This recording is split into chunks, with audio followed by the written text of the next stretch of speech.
बैला डीला बैला डीला बैला डीला बैला डीला। हम जैसे बस्तर गए तो हमारे तो भाई दिमाग फट गए थे कि इतनी ज़्यादा खूबसूरत जगह और हम लोग इतने सालों से इसको मिस कर रहे थे। उन लोग छत्तीसगढ़ के बस्तर के बारे में क्या सोचते हैं? मुंबई के लोगों को तो अभी तक शायद बस्तर नाम सुनते हैं तो वो ढूंढते हैं कि बस्तर है कहाँ। मतलब नाचने गाने का मन करे तो जादू बस्तर सुन लो, और थोड़ा रोमांटिक गाना लाल पुंगाड़, हाँ आपका सैड गाना है गायचारी गाला। आप लोग बस्तर ही चूज क्यों किया? तो हम भी जब आने वाले थे थोड़ा सा तो हमारे अंदर भी डर था। काशीनाथ सामंत बस्तरिया जी, उनका असली लिखा हुआ ये गाना है। हेलो गाइस, तो फिर से स्वागत है आपका छत्तीसगढ़ पॉडकास्ट के नए एपिसोड में। और आज के हमारे गेस्ट हैं दायरा बैंड के आर्टिस्ट, जिनका फिलहाल ही में एक नया म्यूजिकल सीरीज आया हुआ है, जिनका सॉन्ग हर एक जुबां पे छाया हुआ है। उस सॉन्ग का नाम है जादू बस्तर। तो चलिए हम जानते हैं जादू बस्तर के पीछे की कहानियाँ कैसी है और कैसे क्यों इन्होंने बस्तर ही चूज़ किया और बस्तर के साथ कैसे कोलैब किया। तो चलिए हम जानते हैं पीयूष जी और आलोक जी से जादू बस्तर के पीछे की कहानियाँ।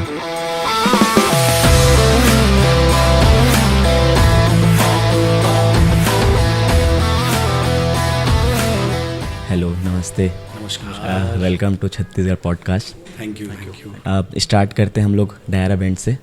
आपके म्यूज़िक में ऐसा यूनिक क्या है जो सबसे अलग है?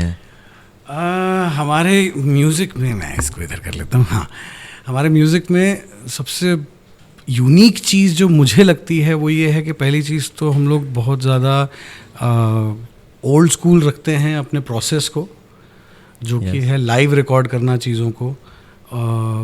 जो आजकल हो गया है कि आलोक भाई बहुत सारे आर्टिस्ट के साथ काम करते हैं, तो हम लोग को पता है कि अभी ट्रैकिंग ऐसे हो गई है कि आप गाना जैसे लोग बोलते हैं ना, बहुत क्रिप करते हैं कि पार्ट बाय पार्ट छोटा छोटा टुकड़ा रिकॉर्ड होता है, यहाँ वहाँ सैम्पल करके चीज़ें, तो वो हम लोग थोड़ा अवॉइड करने की कोशिश करते हैं। अच्छा, थोड़ा ओल्ड स्कूल रखते हैं तो वो ऑथेंटिसिटी म्यूज़िक में निकल के आती है। अच्छा। हम लोग को काफ़ी मैसेज है दिल्ली मुंबई से कि जो कनेक्टेड है छत्तीसगढ़ से, हम लोग को काफ़ी लिंक शेयर हुआ और बोले कि इनको पॉडकास्ट में बुलाइए। तो हम बहुत लकी हैं जो आप हमारे पॉडकास्ट में आए हो भाई, थैंक यू। तो उसके लिए थैंक यू। को इतना प्यार मिल रहा है। आप लोग बस्तर ही चूज़ क्यों किया? आप लोग मेघालय, केरला, कश्मीर भी जा सकते थे, बस्तर में ऐसा क्या यूनिक लगा आप लोग को? बताइए। आई थिंक सो दायरा जब यहाँ पे परफॉर्म करने आया था जुलाई, आई थिंक जून 2022 में। हाँ, अच्छा। तो उस टाइम एक वर्कशॉप किया था दायरा ने यहाँ के लोगों के साथ। और यहाँ छत्तीसगढ़ में बस्तर में ही। हाँ जी। ओह। और वहाँ पे उन्होंने जब उनके साथ एक आई थिंक एक इम्प्रॉम्प्टू जैम हुआ था, जहाँ पे जब वहाँ यहाँ की जब यहाँ के म्यूजिशियंस के साथ जैम किया तो उन्होंने देखा कि यहाँ के लोगों में, यहाँ के म्यूज़िक में भी कुछ बात थी, और जिस तरीके का ऑन द स्पॉट चीज़ें हुई उससे इन लोगों को आइडिया है कि कुछ किया जा सकता है यहाँ पे। हाँ, दूसरी चीज़ ये कि जो यहाँ का एडमिनिस्ट्रेशन था बस्तर का, जो उस समय के कलेक्टर साहब थे, उनका बहुत बड़ा हाथ है इसमें, मुझे लगता है। क्योंकि उस समय जब हम लोग गए थे इस वर्कशॉप के लिए जिसके बारे में आप लोग बात कर रहे हैं, तो वो कराया ही वहाँ के एडमिनिस्ट्रेशन ने था, ताकि वहाँ का जो यूथ है, जो कह सकते हैं वायलेंस की तरफ, बहुत एक वायलेंस का हिस्ट्री रहा है वहाँ का, और जो हम लोग को बाहर से दिखता है एक पिक्चर के, हमेशा से एक रेड कॉरिडोर बना हुआ है, रेड जोन है वहाँ पे। अच्छा। और प्लस जो यूथ है वो भटके नहीं, वो आर्ट्स में और स्पोर्ट्स में ज़्यादा जाए, इसके लिए वहाँ का एडमिनिस्ट्रेशन काफ़ी टाइम से काम कर रहा था। तो उसके चलते हमें इस वर्कशॉप के लिए बुलाया गया था। और फिर जब वो जैम हुआ तो ये आइडिया निकला कि हम लोग ऐसा एक एल्बम वहाँ के म्यूज़िक के साथ कर सकते हैं। क्योंकि हमारे एक दो लोग, हमारे जो मैनेजमेंट में एक आध इंसान है जो भिलाई से हैं, लेकिन वो भी कभी बस्तर नहीं गए थे, तो उनके लिए भी एकदम नया था। जब हम लोगों ने वो म्यूज़िक सुना, आप देखोगे कश्मीर के साथ ऐसे एक्सपेरिमेंट्स हो चुके हैं, कश्मीर के म्यूज़िक के साथ, बाकी पंजाब का म्यूज़िक तो फोक म्यूज़िक हमेशा से चल ही रहा है। राजस्थान फोक म्यूज़िक के साथ कोलैबोरेशन की बात आती है तो पहले राजस्थान, पंजाब, इस टाइप के नाम आते हैं। केरला भी, क्योंकि मैं रहा हूँ केरला में ऑन ऑफ तो मैं जानता हूँ वहाँ का म्यूज़िक। लेकिन जो बस्तर का म्यूज़िक था, जो वहाँ का एक बहुत ही ज़्यादा यूनिक म्यूज़िक था। दूसरी चीज़ कि मुझे लगता है कि हमने चूज़ नहीं किया बस्तर को, बस्तर ने हमको चूज़ किया है। ये बहुत ज़्यादा बड़ी बात है, क्योंकि that is why the album is also called जादू बस्तर। वाह, नाम भी यूनिक था। बिल्कुल, ये आलोक भाई ने दिया नाम। अच्छा। तो जैसा पीयूष ने बताया कि कुछ जादू ही था जो इस तरह का कनेक्शन बना हमारा, बिकॉज आई रिमेंबर जब हम लोग यहाँ पे आ भी रहे थे तो शुरुआती दिनों में इतने हम लोग टेंस्ड थे, इतना प्रेशर था हमारे ऊपर, क्योंकि पहले हमें था कि 5 दिन में 5 गाने बनाने हैं। फिर अच्छा। जब हम यहाँ आए तो मैं रियलाइज़ हुआ कि 5 दिन में पूरी फिल्म बनानी है, जिसमें 5 गाने हमें लिखने भी हैं, कंपोज भी करने हैं, अरेंजमेंट भी करना है बैंड के साथ, और फिर उसके बाद उसे शूट भी करना है, और साथ ही साथ डॉक्यूमेंट्री भी पूरी बन रही थी। तो हमें रियलाइज़ हुआ कि एक्चुअली हमारे पास 5 दिन ही 2 ही दिन है। अच्छा। जिसमें हम गाने बना सकते हैं और वहाँ के लोग के साथ सरवाइव करना। करेक्ट। और हाँ, ऐसा भी नहीं था कि हमारे पास कोई प्लेलिस्ट पहले से तैयार थी कि ये फोक गाने हमने चुन लिए। हमने ऑन द स्पॉट उन लोगों से बोला आप कुछ सुनाइए, और ऐसे ही उन्होंने रैंडम कुछ सुनाना शुरू किया। फिर बैंड ने उसके साथ साथ ही जैम करना शुरू किया, और ऑन द स्पॉट हमारा वहाँ डिसाइड होता गया कि हाँ ये गाना कर रहे हैं, ये गाना कर रहे हैं। फिर उसके थीम को समझना, उसको लिखना, और वो 2 दिन में जो हुआ है वो जादू से कम नहीं है, वो जेन्युइनली जादू है। सीरियसली अभी तक हम लोग यही सोचते हैं, इसीलिए मतलब वो नाम भी ऐसा नहीं है कि सिर्फ हम लोगों ने ऐसे नाम देने के लिए दे दिया, क्योंकि वो ये नाम ना एकदम सम अप करता है पूरा जो प्रोसेस था। अभी तक हम लोगों को नहीं पता है कि गाने बन कैसे गए और कैसे ये पूरा प्रोसेस हम लोगों ने कंप्लीट कर लिया, क्योंकि वहाँ पे जाने के बाद हम लोग को, जैसे इसने बोला कि ऑलमोस्ट इम्पॉसिबल टास्क लग रहा था कि भाई हम लोग वहाँ पहुँचे हैं और वहाँ के लोगों को ढूंढना कि किनके साथ परफॉर्म करेंगे। खुदराम सर इकलौते थे जो हमको पता थे कि ये थोड़े रिसोर्सफुल हैं, ये जानते हैं बाकी के कलाकारों को, और वो हमेशा से वहाँ पे कलाकारों को बढ़ावा देते आए हैं। वहाँ का लोकगीत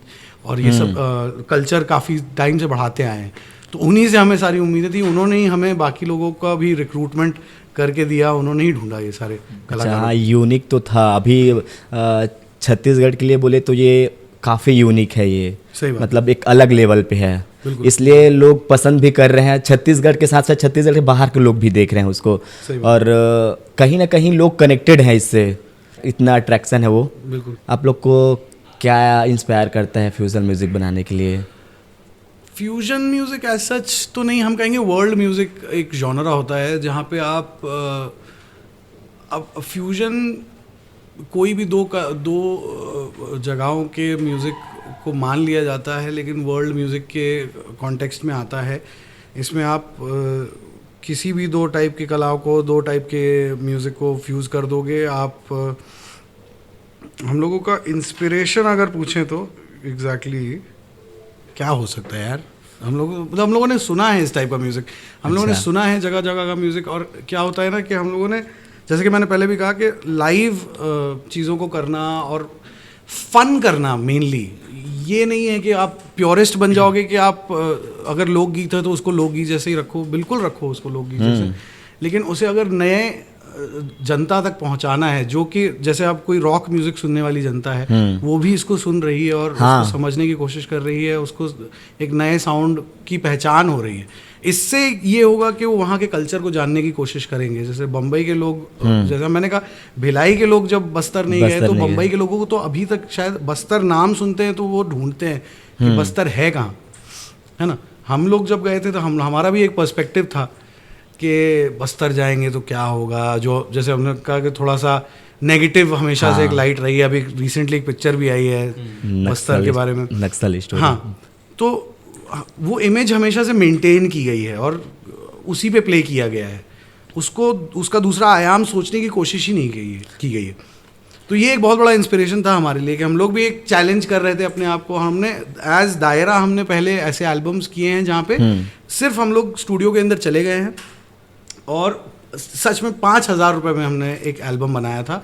हम लोग गए स्टूडियो के अंदर और हम लोगों को कुछ नहीं पता था हम लोग क्या करने वाले हैं, और करीब 1.5 घंटा हम लोगों ने सिर्फ जाके, ना मुझे पता था कि मैं क्या गाऊंगा, जो दिमाग में आया मैंने गा दिया, जो किसी के दिमाग में आया उसने गिटार बजा दिया, जो ड्रम लाइन आई वो बजा दिया, और वो एक एल्बम बन गया। तो उससे विपरीत बुद्धि नाम था उसका, सेकेंड एल्बम था हमारा। अच्छा, विपरीत बुद्धि। हाँ, आप लोग का यूनिक मतलब कहाँ से सोचते हैं ऐसा नाम?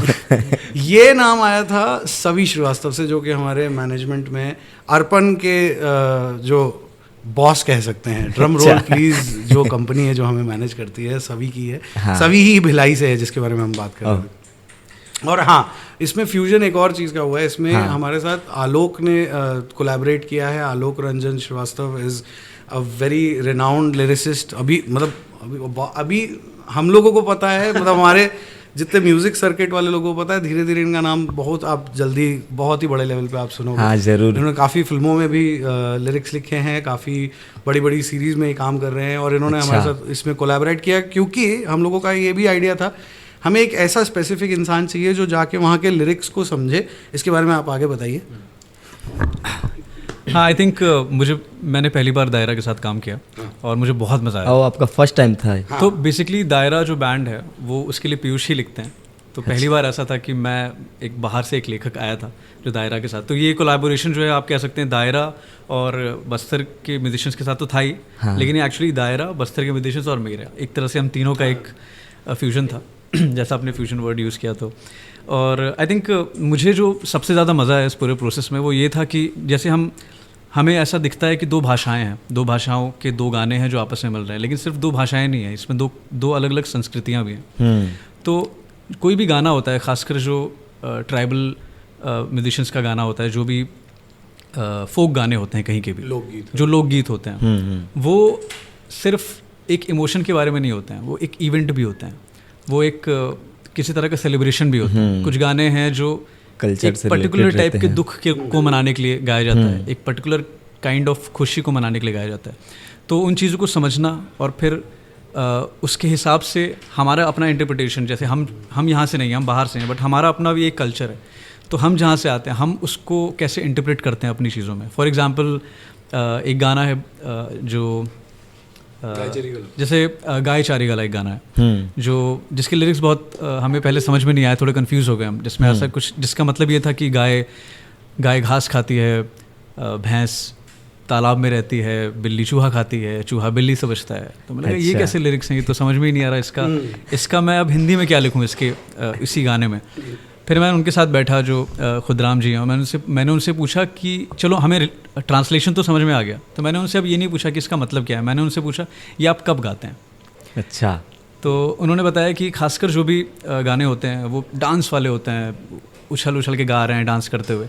ये गाना ऐसा गाना था जो बैठ के गाते हैं, और ये गाना वो उस दिन गाते हैं जिस दिन जंगलों में काम करके, खेतों में काम करके बहुत थक जाते हैं, या फिर जिस दिन फसल अच्छी नहीं हुई होती है, कुछ नुकसान हुआ होता है। तो ये एक थकान वाला गाना था। तो फिर मैंने जब इस गाने की मीनिंग को और इस गाने के कब गाया जाता है उस चीज़ को जोड़ा, तो मुझे समझ में आया कि गाना शायद ज़िंदगी के बारे में, जहाँ पे जिस तरह से गाय घास खाती है, बैल तालाब में रहती है, बिल्ली चूहा खाती है, चूहा बिल्ली से बचता है, तो हर एक जीव की अपनी एक रिस्पॉन्सिबिलिटी है और उसकी एक सर्कल ऑफ लाइफ है जिसको उसको उसी तरीके से जीना है। ऐसे हम इंसानों का भी ऐसा ही है।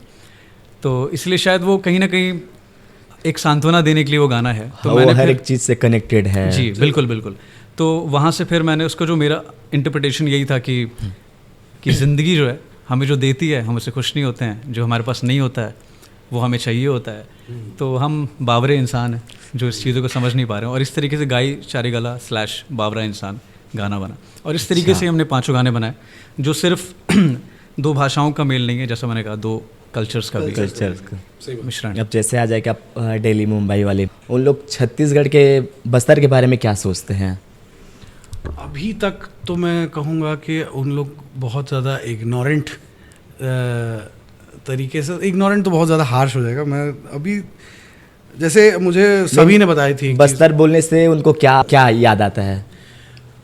जैसे कि मैंने कहा बस्तर अभी तक उन लोगों के दिमाग में, मुंबई में दिल्ली में रहने वाली जनता एक तो पहले एक अलग दुनिया में रहती है, जो वहाँ पले बड़े लोग हैं ना उनको लगता है यही एक दुनिया है, समझे। तो उन लोगों को उससे बाहर निकालने के लिए इस टाइप के प्रोजेक्ट्स बहुत ज़रूरी होते हैं, थोड़ा सा दिखाने के लिए। अब इसमें एक तो नाम में ही बस्तर है, तो वो लोग सोचेंगे बस्तर क्या है, तो वो लोग गूगल करेंगे, समझेंगे कि भाई बस्तर एक जगह है जो इतनी खूबसूरत है, इतनी सुंदर है, इसकी क्या हिस्ट्री रही है। उन लोगों का विचार, जैसे कि सभी ने मुझे बहुत फ़नी चीज़ बताई थी बहुत पहले, जो भिलाई वाला हमारा दोस्त है, उसने बताया था कि जब वो पहली बार बॉम्बे आया था तो उसने अपने ऑफिस में लोगों को बताया कि वो छत्तीसगढ़ से है, तो उनको लगा कि वो धोनी की जगह से। अच्छा। उनको पता ही नहीं था, कई लोग बोलते थे तुम चंडीगढ़ बोल रहे हो, तो मतलब उनको आइडिया ही नहीं था। तो इस तरीके के बंद दिमाग के लोग भी हैं, लेकिन उसके साथ साथ बहुत सारे खुले दिमाग वाले लोग हैं जो एक्सप्लोर करना चाहते हैं, बाहर निकलना चाहते हैं, थोड़ा समझना चाहते हैं। और हिंदुस्तान में ही पहले अच्छे से घूम लो तो वही बहुत बड़ी बात है। इंडिया से बाहर घूमने की बातें लोग करते हैं। हम लोग जैसे बस्तर गए तो हमारे तो भाई दिमाग फट गए थे कि इतनी ज़्यादा खूबसूरत जगह और हम लोग इतने सालों से इसको मिस कर रहे थे। तो है मतलब हम लोग और लोगों को ये बताने की कोशिश कर रहे हैं इन चीज़ों से। विजुअली भी हम लोग ये दिखाने की बहुत ज़्यादा कोशिश कर रहे हैं कि कितना ज़्यादा रिच है कल्चर यहाँ का। यहाँ आने से पहले आप लोग का क्या माइंडसेट था बस्तर को लेकर? और आई थिंक बस्तर को मुझे लगता है 2 तरीके से देखते हैं लोग। एक तो या तो लोग समझते हैं कि ये पिछड़ी जगह है क्योंकि वो कभी आए भी नहीं है, देख नहीं रहे यहाँ पे किस तरह का डेवलपमेंट अब धीरे धीरे हो रहा है। और दूसरी चीज़ है, मुझे लगता है जो एक रेड कॉरिडोर बोला जाता है इसे बहुत जगहों पे, नक्सल को लेकर, एक नक्सलाइट एरिया है, वो एक लोगों के मन में एक धारणा बनी हुई है। और देखा जाए तो हम भी जब आने वाले थे थोड़ा सा तो हमारे अंदर भी डर था हम लोग ऑनेस्टली डर था। बट यहाँ पे आके हमारे पूरा हमारा माइंडसेट चेंज हो गया, बिकॉज यहाँ के इतने प्यारे लोग, इतने हेल्पफुल और इतने टैलेंटेड। मतलब जो जिस चीज़ से मैं पहले दिन बहुत हैरान हुआ था, अब जैसे जो दायरा का म्यूज़िक है, जो उनका सेंसिबिलिटी है, इसमें सॉफ्ट रॉक है, इसमें रेगे है, बहुत सारी चीज़ें हम लोग इन लोगों ने इंट्रोड्यूस की। एंड वहाँ के जो म्यूजिशियंस हैं, जो कि कोई भी इंसान सोचेगा कि इनको तो ये इस टाइप का वर्ल्ड म्यूज़िक की नॉलेज नहीं होगी, बट उनकी जो सेंसिबिलिटी है, एक नेचुरल सेंसिबिलिटी की, वो उस म्यूज़िक को समझ भी रहे थे, उसके साथ वाइब भी कर रहे थे और उनको बिल्कुल भी अखड़ नहीं रहा था कुछ भी। जो कि मुझे लगा कि यार एक बहुत सीखने वाली चीज़ थी कि जो बाहर रहते हैं उनको एक उनके अंदर ये बात होती है कि हमें ज़्यादा चीज़ों का एक्सपोजर है इंटरनेट की वजह से या शहरों में रहने की वजह से, बट एक मिट्टी से जुड़े हुए इंसान की जो सेंसिबिलिटी है वो भी बहुत अलग होती है। वो अलग होती है। तो आई थिंक हमारा भी काफ़ी माइंडसेट, मैं ये नहीं कहूँगा बदला, बट आई थिंक हमारा उसका आयाम थोड़ा बड़ा हुआ। और वो बस्तर में जाने के बाद जैसे एक बंदा है वहाँ, अनुराग जोश, जिसकी वजह जो बहुत बड़ा की फैक्टर है जिसकी वजह से ये प्रोजेक्ट हुआ, वो ट्रिगर था। उसने मतलब उस समय के जो कलेक्टर साहब थे उनका गिटार टीचर था वो। अच्छा। गिटार सीखते थे उससे, और उसने उनको दायरा सुनाया। उन्होंने कहा कि हाँ अच्छा, वाह यार ये म्यूज़िक काफ़ी अलग है, इनको लाते हैं बस्तर में ताकि यहाँ के यूथ को थोड़ा ये मोटिवेशन दिया जाए कि इस टाइप का म्यूज़िक थोड़ा सुने, थोड़ा एक्सप्लोर करें, अलग टाइप का म्यूज़िक सुने, कैसे म्यूज़िक बनाया जाए लाइव, कैसे तरीक़ों से रिकॉर्ड करते हैं, इस टाइप की चीज़ों के बारे में एक वर्कशॉप देने के लिए बुलाया जाए। तो वो लड़का अनुराग जोश गिटार विला नाम की कंपनी चलाता है, गिटार क्लासेस तो चलाता ही है, उसके साथ वो एंटरप्रेन्योरशिप उसके अंदर इतनी है कि वो बस्तर में बैठे बैठे जगदलपुर से वो गिटार्स अपने मैन्युफैक्चर करवाता है और पूरे इंडिया में बेचता है।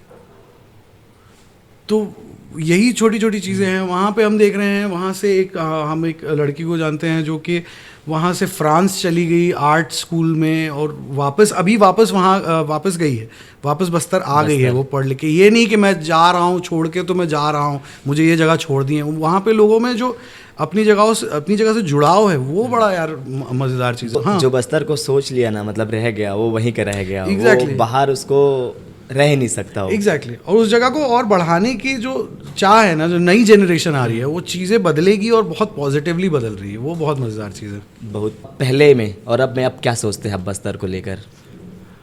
अब मतलब यार अब तो बहुत घर टाइप का हो गया। अब तो मतलब हम लोग इतना ज़्यादा अब दोबारा जा रहे हैं, वैसे तीसरी बार हम लोग जा रहे हैं बस्तर। अच्छा। बहुत ज़्यादा हम लोग का, क्योंकि कनेक्टिविटी का एक इशू है, ये मानना पड़ेगा। तो हम लोग को डायरेक्ट फ्लाइट अगर मिलने लग जाए वहाँ से, बॉम्बे से, तो हम लोग आ सकते हैं। हाँ, वीकेंड मार सकते हैं। लेकिन अभी चक्कर ये है कि थोड़ा समय का अभाव रहता है चीज़ों में, तो उतना ज़्यादा आना जाना नहीं हो पाता। लेकिन जब भी सोचते हैं, जैसे उस समय मेरी वाइफ भी आई थी साथ में। अच्छा। तो वो भी इस बार भी वो बोल रही थी कि यार मिस करूँगी मैं। और बारिश का समय है अभी, तो बारिश के समय में और भी ज़्यादा खूबसूरत हो जाता है। चित्रकूट फॉल्स गए थे हम लोग उस समय भी, तो बहुत ज़्यादा मज़ा आया था। वो जगह ही अलग है यार, अलग ही वाइब है, बहुत अलग वाइब। और वहाँ पे शहरों में मैं देख रहा था बिल्डिंग्स पे इतनी खूबसूरत म्यूरियल्स बने हुए हैं। हाँ। हर जगह।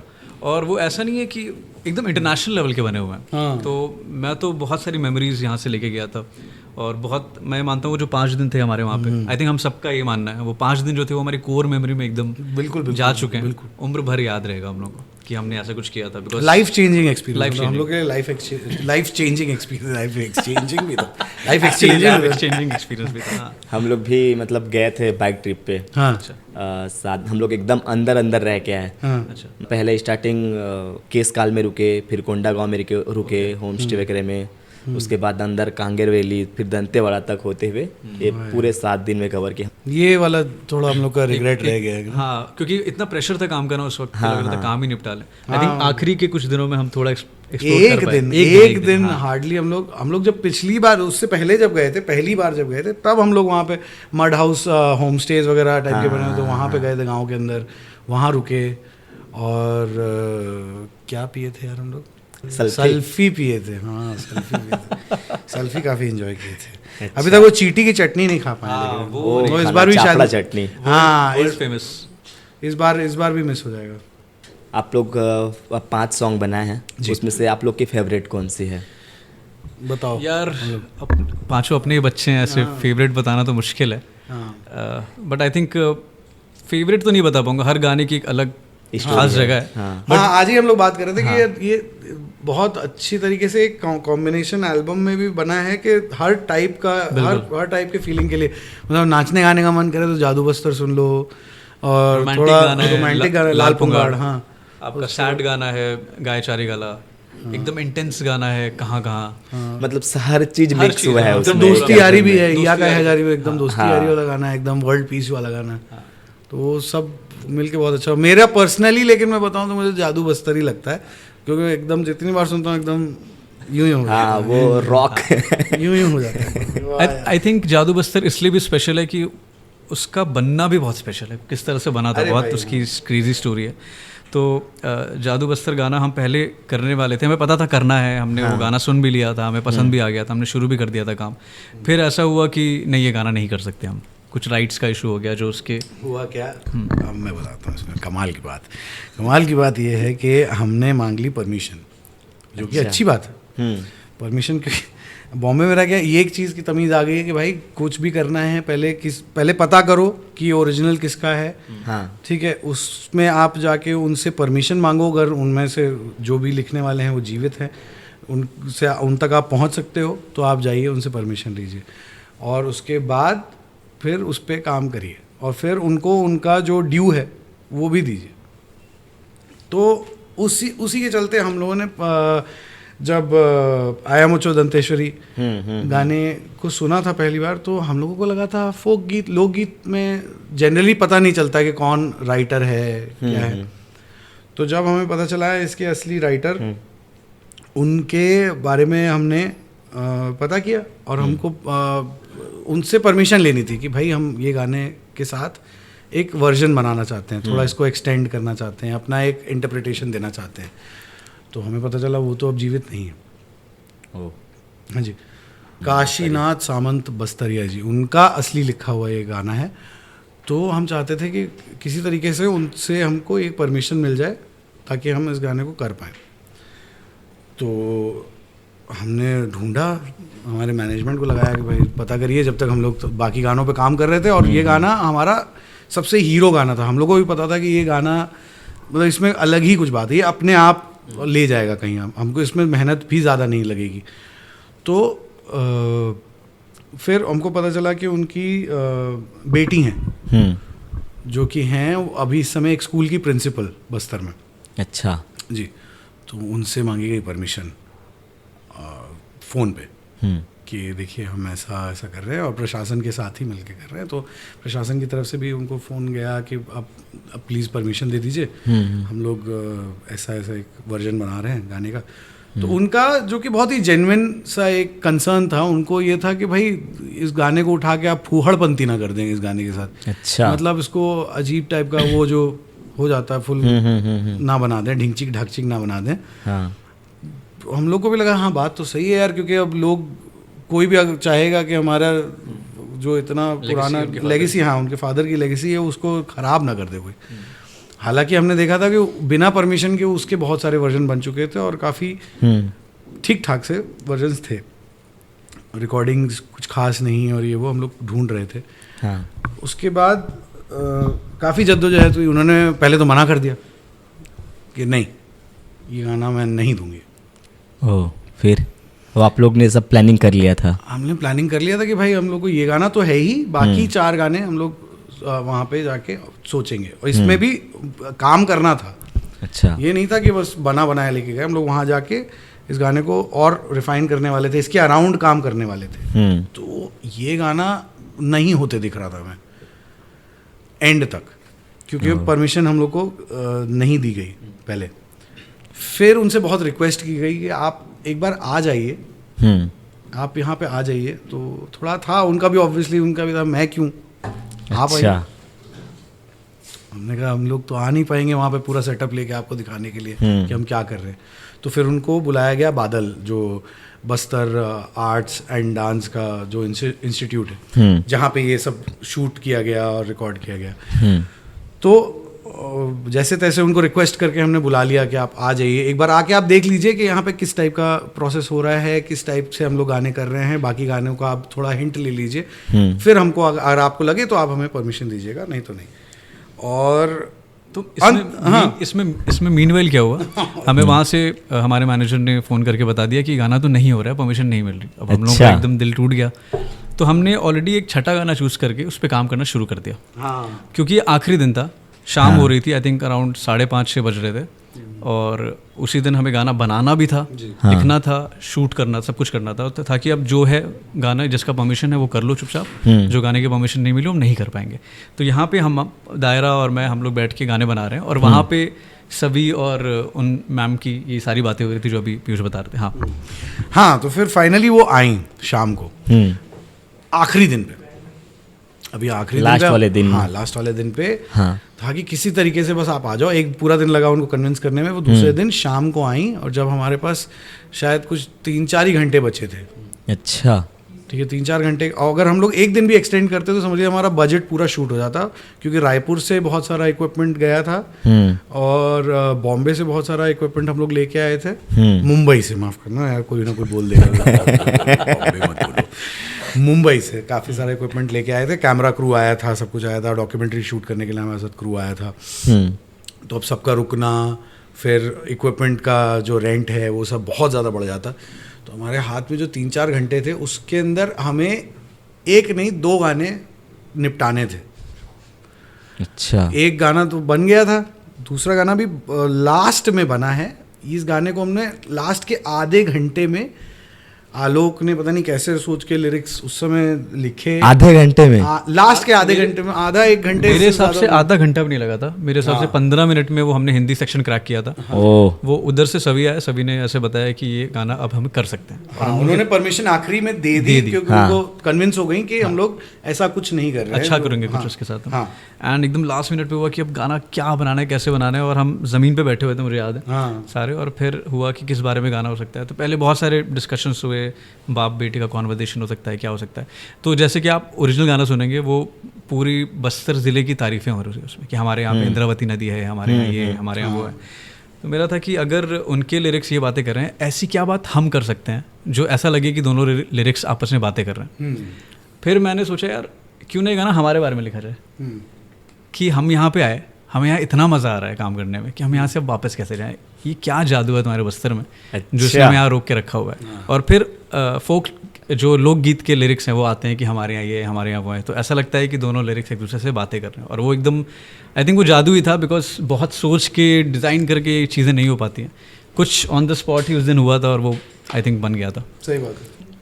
आया मोचो दंतेसरी बाबा भैरम आए, आया मोचो दंतेसरी बाबा भैरम आए, भाई दंडकार भाई इंद्रावती सुंदर मोचो, तुमके शरण शरण आए, तुमके शरण शरण आए, आया बस्तर जिला चो आदिवासी पीला, आया बस्तर जिला चो आदिवासी पीला, बैला डीला बैला डीला, बैला डीला बैला डीला, बैला डीला बैला डीला, बैला डीला बैला डीला। एक अलग एनर्जी है इस सॉन्ग में, बिल्कुल बिल्कुल रोंगटे खड़े हो जाते हैं। इसीलिए एल्बम जादू बस्तर है।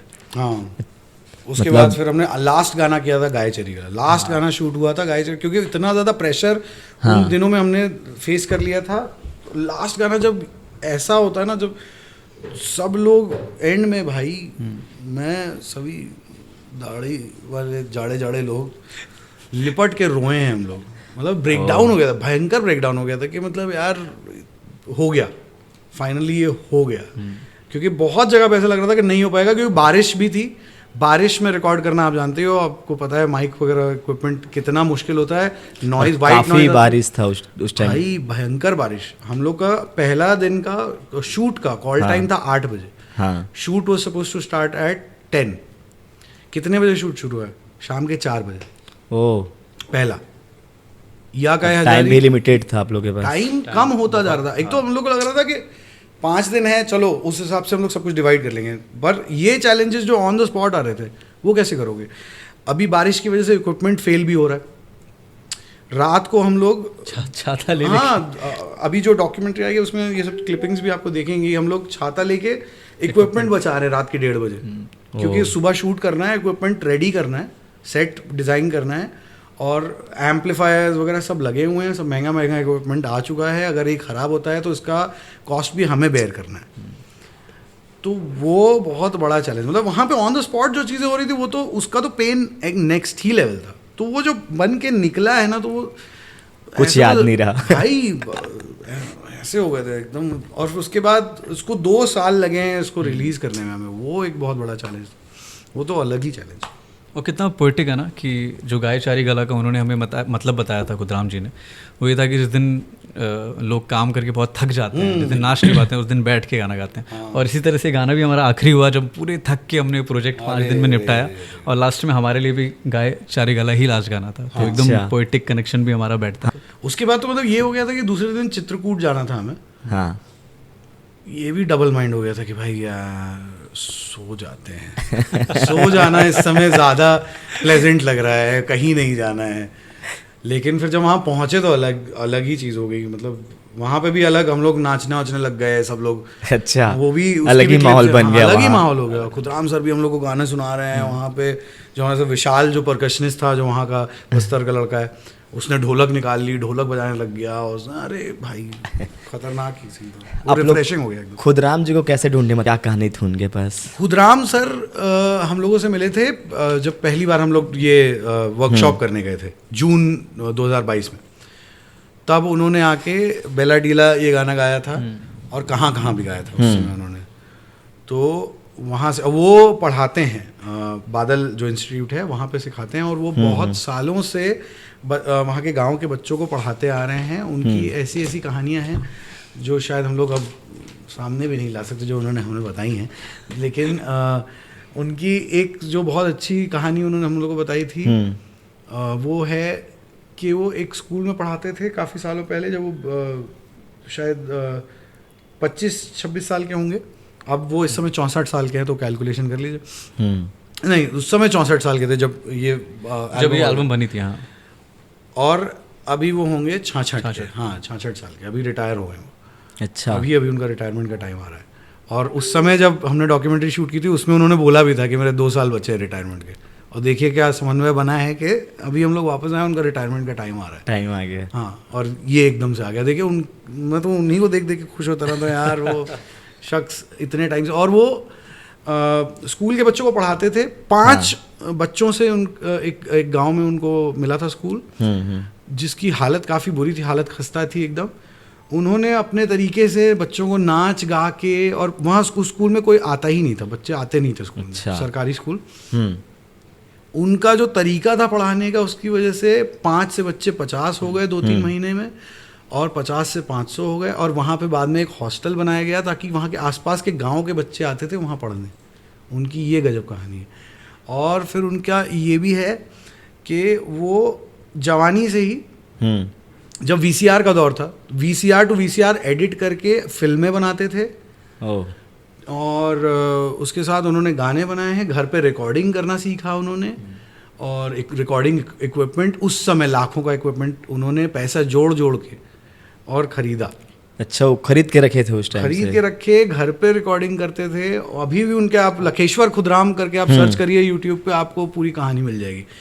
गजब ही आदमी है अब तो वो। एल्बम्स प्रोड्यूस कर रहे हैं, अरे एल्बम्स प्रोड्यूस करते हैं वो। दूसरे सिंगर्स गा रहे हैं उसमें, हाँ। पैसा अच्छा। लगा रहे हैं वहाँ।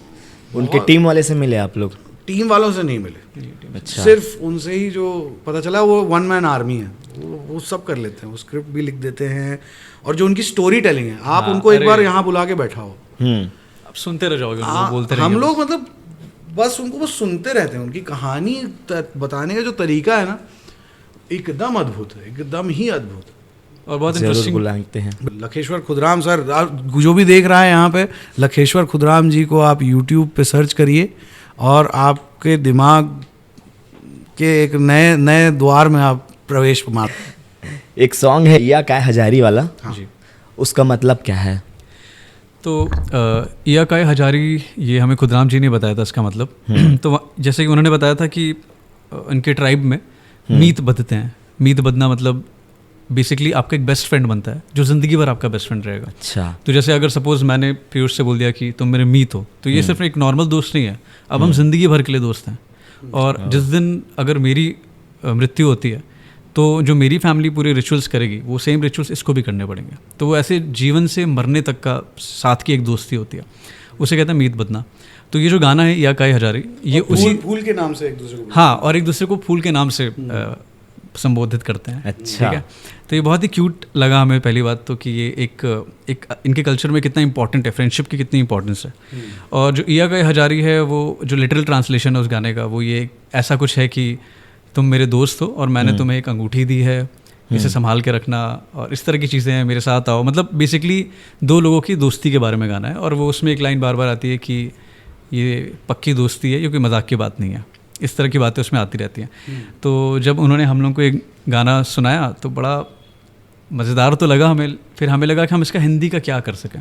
ऑफकोर्स हम भी दोस्ती के बारे में कुछ लिख सकते थे, हाँ। बट मुझे याद है मैं कुछ सोचते हुए टहलते हुए आगे निकल गया। मैं जब तक वापस आया तो मैंने देखा पूरा बैंड ऑलरेडी रेगे में कुछ ट्राई कर रहा था, रेगे बीट के साथ उनके गाने को सेट कर रहा था। तो एकदम से दिमाग में क्लिक किया मेरे कि क्योंकि रेगे जो है खासकर पीस एंड लव के बारे में बात करने के लिए, वर्ल्ड पीस के लिए गाया जाता है। बॉब मार्ले ने बहुत कुछ बनाया।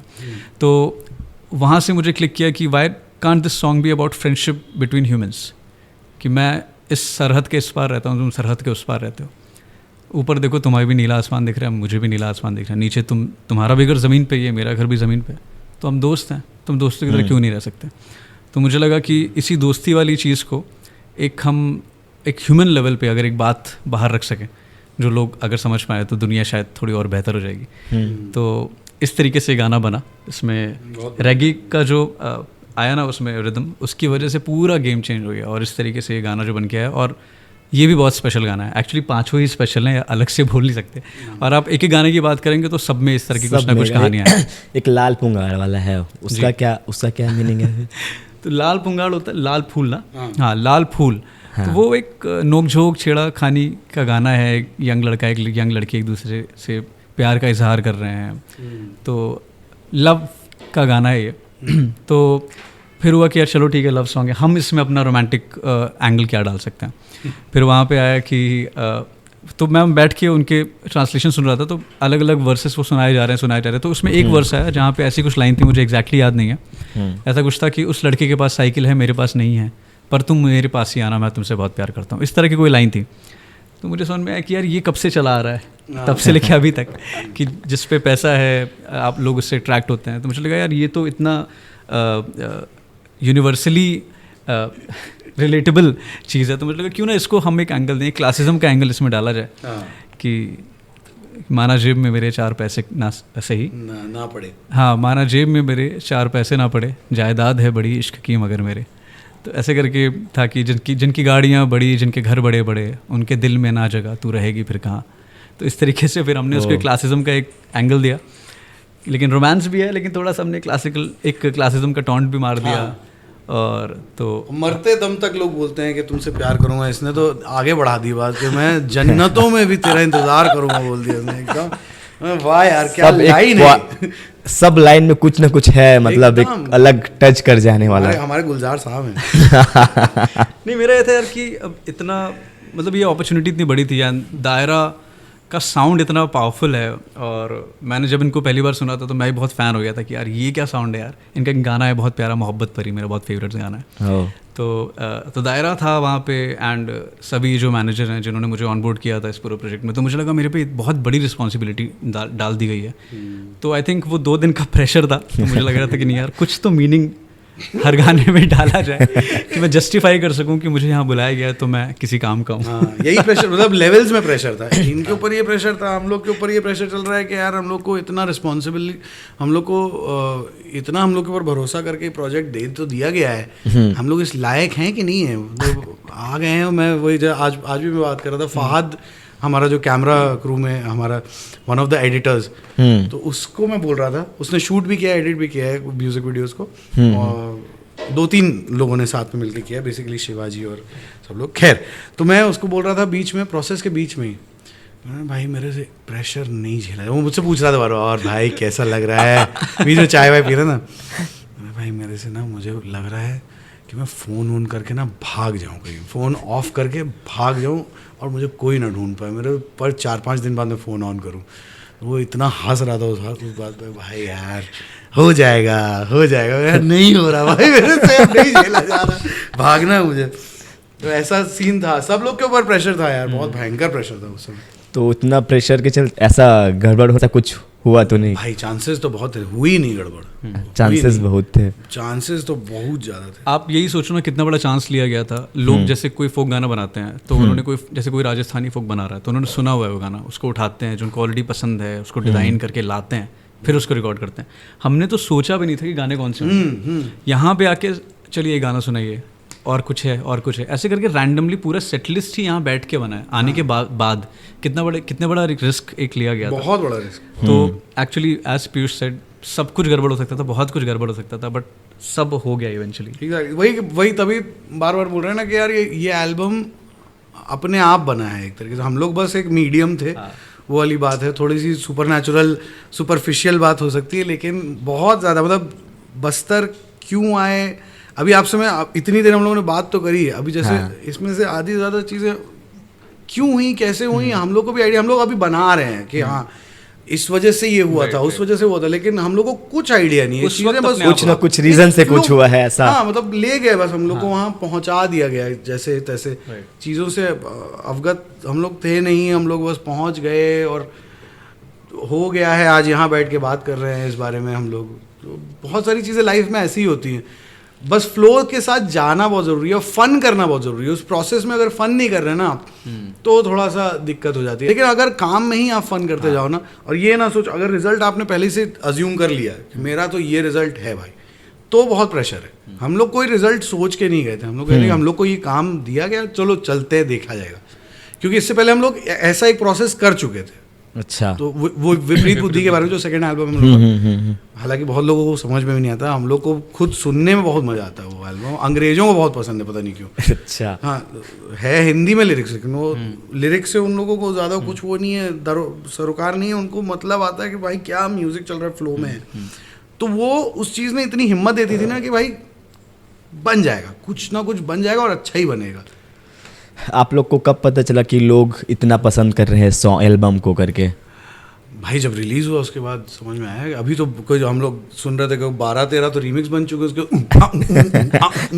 हम लोग सुन रहे हैं फुल। ओ बस्तर जादू का रिमिक्स वर्जन आ गया है डीजे में चलने के लिए, हर 4-5 घंटे में एक आ रहा है रीमिक्स, हम लोग और सुन रहे हैं, सारे सुन रहे हैं। सबको बता दो भाई, हमने सारे रीमिक्स सुन लिया और ये सुनते जाएंगे, बहुत मजा आ रहा है। क्योंकि पहली बार हो रहा है यार हमारे साथ भी ये कि हमारे किसी गाने पे कोई रीमिक्स बना रहा है, सुनो अलग ही। हाँ, लेकिन खुशी में मुझे खुशी इस बात की, लखेश्वर खुदराम सर अभी जो है एकदम से मॉडर्न स्टार हो रहे हैं, वो एकदम मजा ही आ गई मुझे तो देख के, उनके पर्सपेक्टिव से सोच के मुझे बहुत मजा आ रही है। ऊपर से उनका रिटायरमेंट भी सेकंड इनिंग उनकी सेकंड इनिंग खतरनाक शुरू हुई, रिवाइवल हो गया। अब बस्तर में क्या क्या वाद्य यूज हुए थे? बस्तर में हम लोगों ने इस प्रोजेक्ट में जो वहाँ के इंस्ट्रूमेंट्स यूज़ हुए हैं, एक तो मोरी हुआ था यूज़, किसमें आपका कहाँ में जो इंस्ट्रूमेंट बज रहा है वो मोरी है, और उसके बाद गाय चरी गला में तोड़ी बोलते हैं ना उसको, तोड़ी यूज़ हुआ, और उसके बाद परकशन में नगाड़ा यूज़ हुआ, और उसके साथ एक और वो ढोल जैसा एक इंस्ट्रूमेंट था, उसको सीधा रख के बजाया था। विशाल परकशनिस्ट है by the way. Srinath sir ने बजाया है अपना तोड़ी बजाया है श्रीनाथ सर ने, और सोमा जी हैं जो कि एक गांव के सरपंच हैं, हमें पता नहीं था। अच्छा। कुछ 25-26 साल के हैं, वो सरपंच है। उस समय उनके गांव में चल रहा था कॉन्फ्लिक्ट कोई, और उसके बीच में वो इस काम पे भी फोकस कर रहे हैं, फोन पे वो वहाँ पे भी संभाल रहे हैं। कुछ तो पंगा हो गया है 2 गुटों के बीच में, अच्छा। उसको भी संभाल रहे थे और वो शूट भी कर रहे हैं। और जल्दी बस आए, अपना टेक वेक किया, बड़े प्यार से आए, जैसे बोला टेक तो एकदम फ़ोन ऑन रख के आके अपना टेक देते थे। उसके बाद वो जाते थे, फिर फ़ोन पे लगते थे। फिर वो मतलब वो 40-45 किलोमीटर दूर से आए थे, तो उनका भी वो, क्योंकि बारिश का समय था तो ट्रैवलिंग उतना सही से थोड़ा मुश्किल था, तो उनके लिए गाड़ी अरेंज की गई जो उनको ले जाए। बाकी जो फ्लूट वाला था लड़का, वो भी एक अलग स्टार है। वो लड़का हम लोग जब गाने बना रहे थे, राहुल, वो आया और वो देख रहा था, क्योंकि उसने पहले वर्कशॉप के समय पे हम लोगों को, उसने सुना था कि मुंबई से एक बैंड आया है, ये भी था उसको। फिर हुआ कि ये लोग आए हुए हैं, कुछ हो रहा है वहाँ पे, तो ऐसे कई लोग आते जाते देखते जा रहे थे, कि देख रहे थे कि क्या हो रहा है। आए, बैठे थोड़ी देर, वो प्रोसेस देखे, थोड़ा देखे टेक्निकल चीज़ें क्या क्या हो रही हैं। तो उन लोग के लिए भी एक लर्निंग प्रोसेस था, हम लोग के लिए भी लर्निंग प्रोसेस ही चल रहा था। तो ये लड़का बैठा हुआ था और इसने फ्लूट बीच में बजाई। उसके बाद फ्लूट थी, उसने ऐसे ही 2 गानों में ब्रेक था, चाय वाय कुछ पी रहे थे, तो भाई ने थोड़ी फ्लूट उड़ाई। मैंने कहा यार बहुत अच्छी बजा रहा है। मैंने कहा इसमें फ्लूट बजाएगा क्या? ये हम लोग लाल पुंगाड़ कर रहे थे, फिर वो बैठा हुआ था। हाँ। लाल पुंगाड़ का रिहर्सल, मतलब वो हम लोग प्रोसेस में थे बनाने के, और फिर उसको पूछा तो इसमें ट्राई कर फ्लूट। उसने बजाना चालू किया है, भाई होश उड़ा दी उस लड़के ने। फिर उसको हम लोगों ने, सिर्फ मेरे ख्याल से बेलाडीला में नहीं है वो, बाकी हर गाने में वो इतना ज़बरदस्त फ्लूट प्लेयर है। और वो वहाँ पे एक फूड कार्ट चलाता था। अभी तो शायद वो पार्टनरशिप में था, अब तो शायद अलग हो गया। अच्छा। लेकिन उस समय वो फूड कार्ट भी चलाता था, और उसका शौक किया वो फ्लूट बजाता था। अच्छा। उसकी अलग ही कहानी है भाई। वो सीखा हुआ भी नहीं था। हाँ। उसने कहीं से नहीं, वो सेल्फ लर्न था। हाँ। और गानों के बीच में जो एक, जिसको अरेंजमेंट बोलते हैं, कि जो डिज़ाइनिंग होती है कि कहाँ पे कितना बजना चाहिए, इंटरल्यूड है तो किस तरीके से वो असेंड करना चाहिए, और कहाँ रुकना चाहिए जहाँ से अब अंतरा शुरू होगा, वो सारी उसको नेचुरल सेंसिबिलिटी इतनी अच्छी थी, बहुत इम्प्रेसिव, बहुत मॉडर्न। और जितनों ने सुना है अभी तक, वो सब लोग वो फ्लूट के पार्ट्स के एकदम दीवाने होते हैं। यार क्या फ्लूटिस्ट है, उनको सबको लग रहा है कि हम मुंबई से किसी बहुत प्रोफेशनल फ्लूट प्लेयर को लेके गए। अच्छा। जबकि वो लड़का वहाँ का यंग लड़का है भाई, वो कितना 23 साल का होगा। सॉरी राहुल अगर तुम्हारी एज गलत बता दी तो। आप लोग हिंदी लिखते हैं जी, ठीक है, और फिर आप लोग नहीं, इससे पहले हल्बी गोंडी सुने थे? नहीं, मैं तो नहीं सुना। नहीं, मैंने भी नहीं सुना था। तो बस्तर के साथ कोलैब किए, कैसे किए ये? आई थिंक उसमें एक बहुत बड़ा हाथ था यहाँ के म्यूजिशियंस का, जो पूरे टाइम हमें क्या बोलते हैं उसे, उन्होंने बहुत पेशेंस के साथ हमें हर चीज़ का मतलब समझाया। थोड़ा सा हमें बोलने में भी लग रहा था यार कि बार बार उनसे पूछ रहे हैं, तो बैठ के डायरी लेके हम लोग बैठते, सर इस लाइन का मतलब क्या है, सर इस लाइन का मतलब क्या है, मोटा मोटा बता दीजिए, इस लाइन का मतलब क्या है। ऐसे कर करके हमने बहुत पूछ के उनको परेशान किया। लेकिन आई थिंक उसके बिना तो नहीं हो सकता था, बिकॉज हम लोग बहुत कितनी भी कोशिश कर लेते, वो ऊपर से जो पूरा एल्बम है वो 3 लैंग्वेजेस में है, हल्बी, भत्री और गोंडी। हाँ, तो हम तो एक भी नहीं सीख पाते, इतना मुश्किल होता, हम क्योंकि हम बाहर से, हमारा बिल्कुल भी एक्सपोजर नहीं था इस लैंग्वेज को। तो उसमें आई थिंक यहाँ के म्यूजिशियंस ने बहुत हेल्प की। ना ही अब क्योंकि वो म्यूजिशियंस खुद भी संगीत उनके अंदर इतना सारा था, तो वो हमें लिटरल ट्रांसलेशन भी बताते थे, और उसके साथ साथ उसके इमोशन क्या है वो भी बताते थे, कल्चरल इंपॉर्टेंस क्या है वो बताते थे। वो बहुत इंपॉर्टेंट है। तो क्या हुआ ना कि भाषा की ज़रूरत ही नहीं पड़ी हमें। करेक्ट। और एक चीज़ मैं हमेशा मानता हूँ ना कि इतनी सारी भाषाएं दुनिया में, पर जो संगीत एक ऐसी भाषा है जो शायद दुनिया की सबसे अद्भुत भाषा है, क्योंकि 2 लोग शायद एक दूसरे की बोली नहीं जानते होंगे, एक अक्षर भी नहीं बोल पाते होंगे, लेकिन समहाउ संगीत जोड़ देता है। अब जैसे गाये चारी गला, कुछ तो इमोशनल लाइन तो बहुत है, वो लाइन तो बड़ी वो है, घिसी पिटी है कि संगीत बड़ी सबसे बड़ी भाषा। लेकिन सच बात, क्या कर सकते, वो सच बात। अब देखो ना, जैसे कि हमें उनका लैंग्वेज नहीं पता, उन्हें चलो हम हिंदी आती है, बट फिर भी अगर 2 अलग अलग लोग हों जिनको एक दूसरे की लैंग्वेज बिल्कुल भी नहीं पता है, बट पता है ये सैड सॉन्ग है, पता है ये गाने में ठहराव है, पता है इस गाने में एनर्जी है, इस गाने में प्यार है, वो बिना कम्युनिकेट हो रहा है। तो आई थिंक बीइंग म्यूजिशियंस, हम भी म्यूजिशियन थे, वो भी म्यूजिशियन थे, तो वो कम्युनिकेशन हमारा कांस्टेंट चल रहा था, तो वो भाषा की दिक्कत हमें आई नहीं, ना हम सीख पाए भाषा यहाँ की। करेक्ट। अभी तो और समय बिताएंगे तो हाँ, हो सकता है कुछ कम से कम मेन 4-5 ज़रूरी लाइनें सीख जाए। हाँ। छत्तीसगढ़ में क्या पसंद आया आपको? छत्तीसगढ़ में यार मुझे पहली चीज़ तो बस्तर बहुत पसंद आया, मुझे छत्तीसगढ़ के लोग बहुत पसंद हैं। हमारा मैनेजर ही छत्तीसगढ़ का है। अच्छा। तो वो भी एक वो है। हाँ, नहीं पसंद करेंगे तो जाएंगे कहाँ। तो वो बहुत बड़ी बात है। मज़ा आता है यार, हम लोग मतलब मैं खुद लखनऊ से हूँ, तो मैं जब जाता हूँ, तुम भी तो ऐसे रहे हो ना, कहने में तो दिल्ली को, बनारस मतलब अच्छा हम लोग हैं। तो ये एमपी, यूपी, छत्तीसगढ़, ये थोड़ा ना यहाँ का खाना थोड़ा मिलता जुलता भी आपस में। अब ये जैसे रहता है मुंबई, मैं रहता हूँ दिल्ली, एक बेसिक समोसा जो हमारे साइड का समोसा होता था ना, जो हम खाते थे, बड़ा पसंद था, वो नहीं मिलता ना मुंबई में मिलता है ना दिल्ली में मिलता है। और हमारा घूमना फिरना वही दिल्ली मुंबई होता है। तो जब छत्तीसगढ़ में हमने बस्तर में वो समोसा खाया पहली बार, मतलब एकदम मुझे याद आ गई भाई, ये अपने साइड का। आई थिंक सांस लेने में मजा आ रही है, मतलब हरियाली मजा आ रही है उसमें। अब ये मैं बोलूँ मुझे सांस लेने में मजा आ रही है तो कोई मानेगा नहीं, लेकिन आ रही है मजा, तो मैं क्या करूँ इसको मैं कैसे बता दूँ। अब आप एक्सपीरियंस कर सकते हो, आप एक्सपीरियंस कई बार बता नहीं सकते। अब सांस, हवा मैं महसूस कर सकता हूँ, लेकिन हवा बता थोड़ी दूंगा कि ये हवा है। तो वही है खेल। मुझे लगता है लोगों को एक्सपीरियंस करना चाहिए, बस्तर आना चाहिए यार, मतलब छत्तीसगढ़ आना चाहिए, खासकर बस्तर जाना चाहिए। रायपुर तो फिर भी मैं कहूँगा कि थोड़ा शहर है, लेकिन जब आप और जाते हो दूसरी, मतलब आगे बढ़ना चालू करते हो उस तरफ, तब जब हरियाली दिखना चालू होती हो। जो बस्तर के ट्राइब है, वैसी कोरबा में भी है, उधर की अलग ट्राइब है। मैंने भाई सुना, मैंने सरगुजा में है, और सरगुजा वो अलग ट्राइब है। नॉर्थ छत्तीसगढ़ ना। हाँ, नॉर्थ छत्तीसगढ़ जाना है भाई, जाने। एक्चुअली बस्तर आने के बाद तो जैसे होता है ना कि कुछ जगहों का नाम बहुत हमने सुना होता है, ये जगह घूमने वाली, जगह घूमने वाली है। बस्तर का कभी हमने ऐसे नहीं सुना था नाम।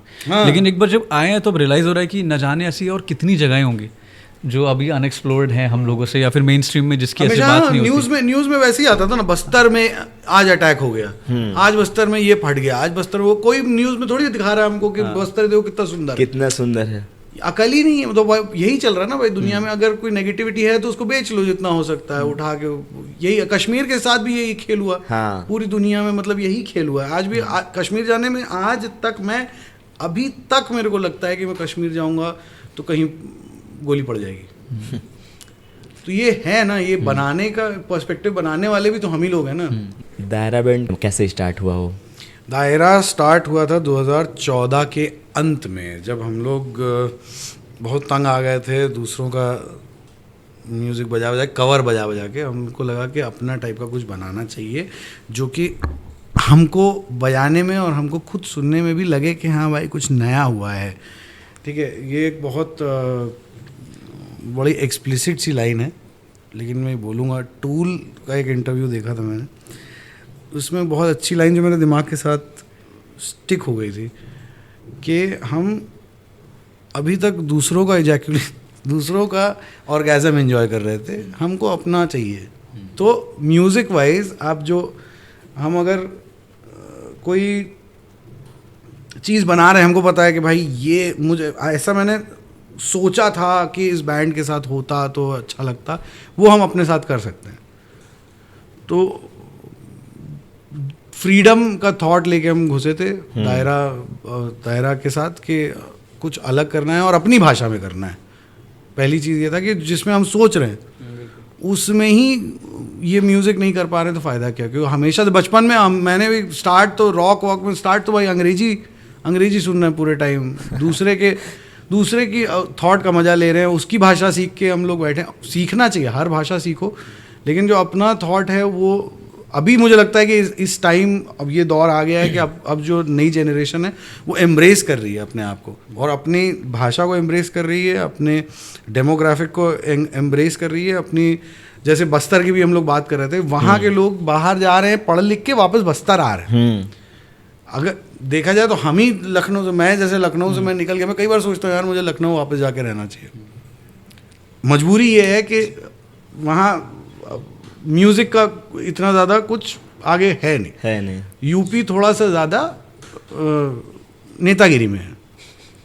अगर नेतागिरी ठेकेदारी नहीं कर रहे हैं तो नहीं हो पाएगा, थोड़ा सा है वो इशू वहाँ पे। अगर बनने लग जाए अब हालांकि इसमें भी मैं अपने आप को भी ब्लेम करता हूँ, इसमें ये मेरी हिपोक्रेसी भी होगी कि मैं बोलूँ कि भाई कोई कर दे, मैं क्यों नहीं कर सकता, वो भी एक है। हालांकि अब लोग कर रहे हैं, अब पूरा जो यूथ है वो कर रहा है। तो दायरा का भी ऐसे ही स्टार्ट हुआ था कि हम लोग अपनी भाषा में कुछ बनाते हैं, अपनी भाषा में जो जिस टाइप का म्यूज़िक हमें चाहिए वैसा करते हैं।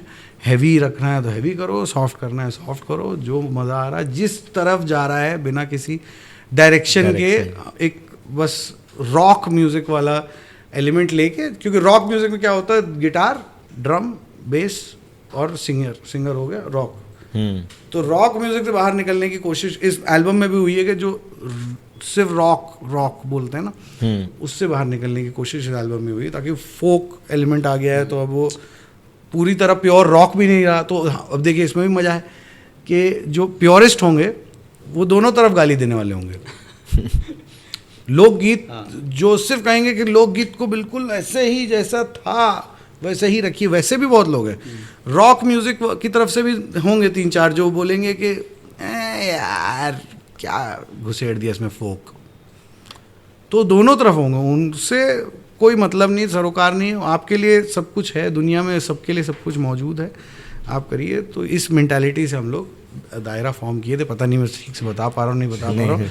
उसके बाद जो है लाइनअप चेंजेस हमारे इतने सारे हुए कि भाई लोग आए गए काफ़ी सारे, लेकिन दायरा जो है एक बिगर एंटिटी की तरह हम लोग उसे रखे हुए हैं कि कोई आए चाहे जाए, ये बैंड चलता रहेगा और नई चीज़ें करता रहेगा, नई चीज़ें एक्सप्लोर करता रहेगा।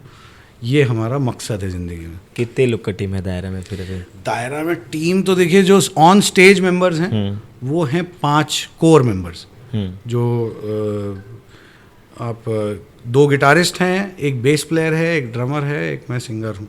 अब इस प्रोजेक्ट में देखेंगे तो हम लोग कितने बहुत सारे लोग होंगे नहीं, लेकिन हाँ इस प्रोजेक्ट में कितने लोग थे भाई? इस प्रोजेक्ट में गिना नहीं अभी तक यार, लेकिन बहुत लोग, अगर टेक्नीशियन सब मिला लें तो कम से कम होंगे 30 लोगों ने तो काम नहीं, 30 तो नहीं, 25-25 लोगों ने तो काम कर लिया हुआ है इस प्रोजेक्ट में।